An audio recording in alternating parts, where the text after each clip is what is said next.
जय हिंद सभी को। भाई एक छोटा सा इंसिडेंट शेयर करता हूँ आपके सामने। आज ट्रेनिंग के बाद, शाम की जो ट्रेनिंग हुई उसके बाद मैंने लड़कों से पूछा कि क्या आप सनी लियोन के बारे में जानते हैं।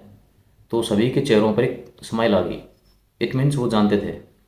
और सनी लियोनी का क्यों आया दिमाग में, क्योंकि लेटेस्ट एक न्यूज़ थी कि यूपी पुलिस का अभी एग्ज़ाम हुआ। तो उसमें एक बच्चे के एडमिट कार्ड पे जो फोटोग्राफ था उसका पर्सनल, उसकी जगह पे सनी सनी लियोनी का फोटोग्राफ चिपका दिया गया। तो मैंने रैंडमली ऐसे क्वेश्चन कर लिया ये उनसे। अब मैंने उनसे दूसरा क्वेश्चन पूछा कि क्या आप मेजर शैतान सिंह के बारे में जानते हैं। तो वो ऐसे देखने लगे मेरे चेहरे की तरफ जैसे कि मैंने उनसे बहुत बड़ा कोई यक्स प्रश्न पूछ लिया। फिर मैंने पूछा उनसे दोबारा कि चलो ठीक है, आप नहीं जानते उनके बारे में, तो ये बताइए रेजांगुला के बारे में जानते हैं आप। अब चूंकि मैं रेवाड़ी से हूँ, और रेवाड़ी महेंद्रगढ़ झज्जर के जितने भी इस युद्ध के अंदर शहीद हुए या फिर जिन्होंने भाग लिया, वो ज़्यादातर वीर बलिदानी इसी क्षेत्र से थे। तो एक क्वेश्चन तो बनता है और ये जानना भी बनता है इन, हालांकि पूरे देश को जानना चाहिए ये, लेकिन इनके लिए खास था ये, मेरे लिए भी खास है। तो फिर वही मुँह ताकने लगे। तो आज की युवा पीढ़ी है, उनको मैं बताना चाहता हूँ कि जो नंगा नाच करती हैं सारा दिन, या फिर जो छपरी मवाली टाइप के जो लोग हैं, वो सारा दिन जो आपका टाइम वेस्ट करते हैं उसको, उनके चक्कर में ना रहकर, अपना टाइम वेस्ट ना करके, अपने जो है ना वीर बलिदानी, जिनकी वजह से आज हम बैठे हैं यहाँ पे, और जिनकी वजह से हम गर्व महसूस कर सकते हैं, उनके बारे में पढ़ें और उनके बारे में जानें और अपने बच्चों को बताएं उनके बारे में। मेजर शैतान सिंह राजस्थान के रहने वाले थे, राजपूत थे वो। और 13 कुमाऊं रेजिमेंट में ये जो टुकड़ी गई थी यहाँ पे 124 जवानों की, रेजांगला दर्रा, जो कि 17,000 फीट ऊंचाई पर एक जगह है भारत चाइना बॉर्डर पे, तो वहाँ पे ये लीड कर रहे थे, उनको इनकी टुकड़ी को भेजा गया था। और वहाँ पे जाने के बाद चाइना की तरफ से कुछ एक्टिविटी हुई, कुछ सैनिक आए पहले जायजा लेने के लिए, मुआयना लेने के लिए आए वो।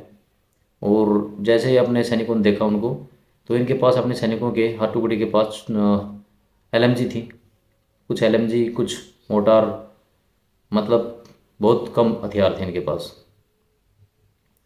इधर से इन्होंने जो मुआयना करने आए थे उन सैनिकों को पूरी तरह खदेड़ा फायरिंग करके।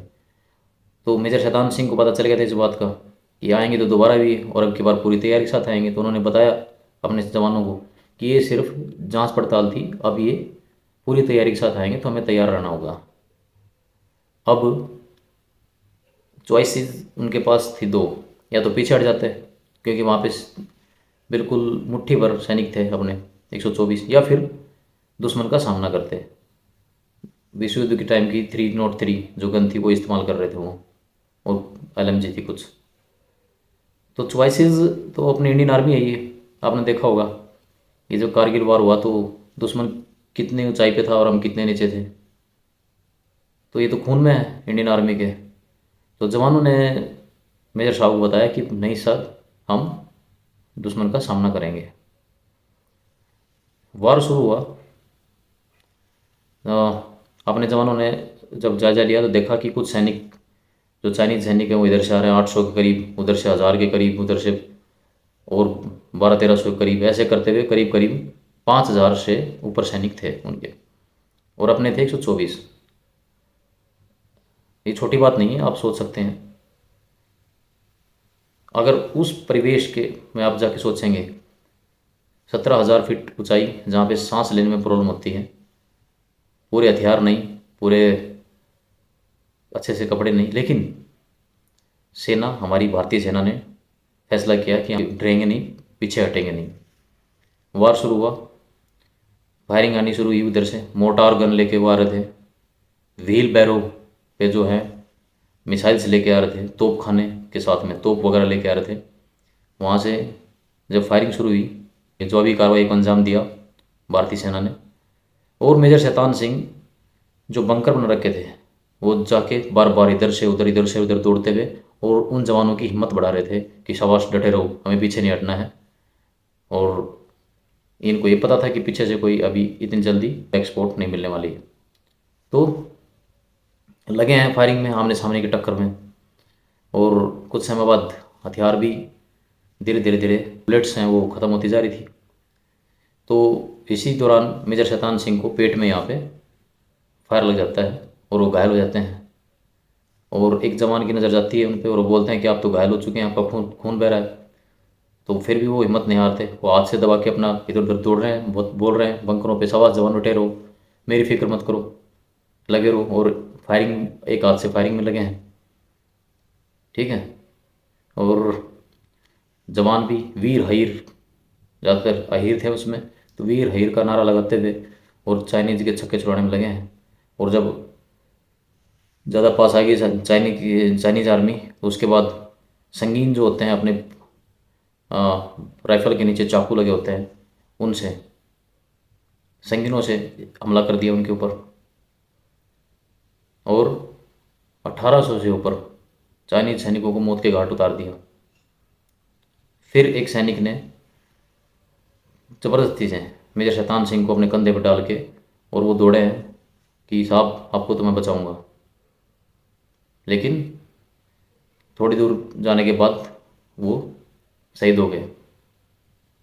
और इस लड़ाई में 114 जवान हमारे टोटल शहीद हुए।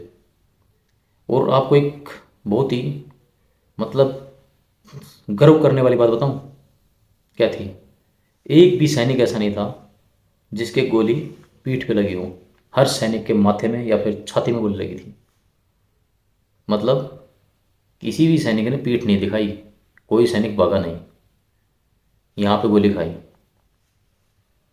तो ये वीडियो बनाने का मकसद यही था कि हमारे जो युवा पीढ़ी है, जो आर्मी का सपना देखते हैं, भाई एसएससी की तैयारी कर रहे हैं, सीएपीएफ की तैयारी कर रहे हैं, जो CRPF, BSF, ITBP, Assam rifles, जो भी फोर्सेस हैं, पैरामिलिट्रीज़ में जाना चाहते हैं, वो अपने जो ये वीर महापुरुष हैं उनके बलिदान को याद रखें, उनके बारे में पढ़ें और उनके बारे में चर्चा करें, तो बेहतर रहेगा।